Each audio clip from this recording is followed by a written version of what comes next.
Je vois l'explosion, la fumée, le feu, quoi. Du coup, on s'est sauvés avec notre pyjama. Moi et ma fille, après j'ai commencé à arriver mes voisins, les voisines, et on est parti. On a laissé la maison ouverte et tout, on est parti.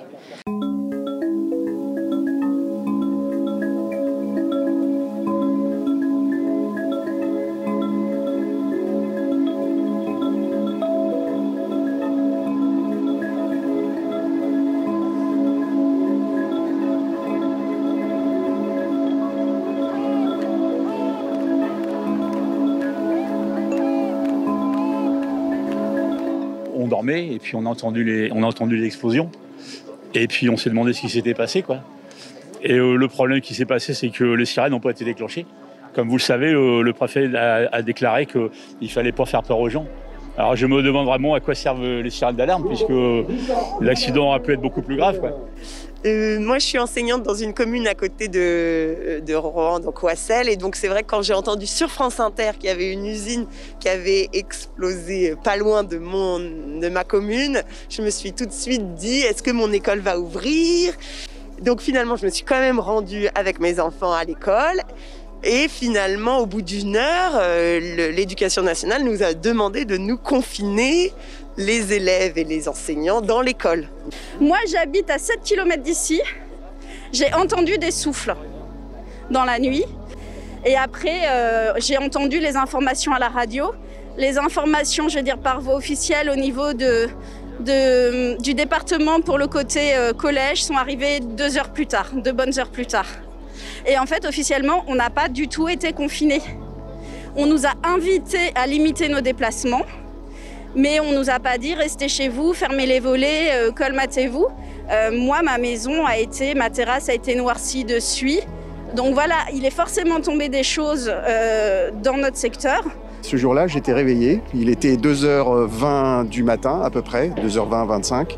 Et j'ai commencé à avoir une fumée, un léger nuage noir. Et tout de suite, j'ai pensé à un incendie. Et vers 3h du matin, voyant que ça empirait, j'ai appelé les pompiers pour savoir s'il y avait une évacuation. Parce que je voyais que les fumées se propageaient sur Rouen. Et ils m'ont dit non, donc voilà, j'ai vécu ça comme ça. Et j'ai eu des fumées les jours suivants. Après, les vents ont changé et ça arrivait jusqu'à chez moi. Je suis à peu près à 400 mètres à vol d'oiseau. C'est un bruit, quoi, bizarre. Et après, j'ai un voisin qui est venu sonner chez moi. Et je suis sortie dans ma cour, quoi. Je vois l'explosion, la fumée, le feu, quoi, l'incendie, quoi. Et c'était impressionnant et on était choqués.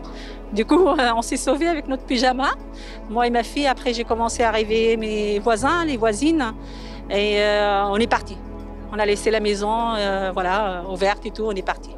C'était quand je pense, on pense tous les jours, hein, on n'a pas oublié, hein, je pense qu'on ne va pas oublier.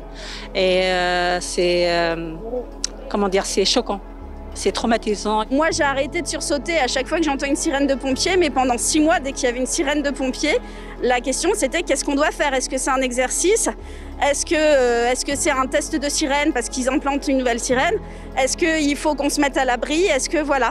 On ne sait toujours pas quoi faire. Moi, j'ai eu aucune information dans ma boîte aux lettres qui dit si vous entendez les sirènes, il faut faire ça.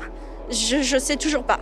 Et notre maison, maintenant, elle ne vaut rien. Celui qui va acheter ici à côté, il va dire les brisants, il va brader. Et nous, on ne veut pas ça. C'est un quartier tranquille. Depuis l'incendie, ça y est, c'est mort. C'est dommage. Notre ville, elle est bien, elle est belle, Rouen et tout, mais bon. Il fallait qu'il y ait cet incendie-là, que ça, voilà, tout a basculé, quoi.